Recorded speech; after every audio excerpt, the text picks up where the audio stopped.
പിന്നെ ആ പാട്ടൊക്കെ നമുക്ക് പഠിച്ചു. അപ്പോൾ എല്ലാവരും ഏത് പാട്ടാ പഠിച്ചേ? നല്ല വാക്കൊന്ന് പാടി എല്ലാവരും.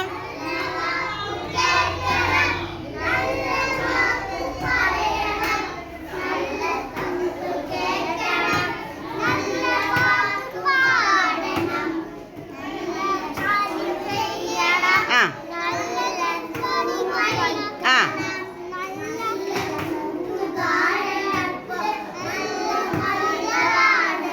ആ ആ നല്ല വാക്കു. ആ ആ നല്ലതാം പ്രവൃത്തികൾ. പിന്നെ ആ നന്മ കൈവരാൻ നമുക്ക് ദൈവത്തെ വണങ്ങിടാം കേട്ടോ. അപ്പോൾ ആ പാട്ട് നിങ്ങളെ ബുക്കിലുള്ള പാട്ടാണ്, നിങ്ങൾ നന്നായി പഠിക്കണം. LKG-കാർക്കും അത് അറിയാം കുറച്ചൊക്കെ കേട്ടോ. അപ്പോൾ ഇനി അത് നന്നായി പഠിക്കണം. ഓക്കെ.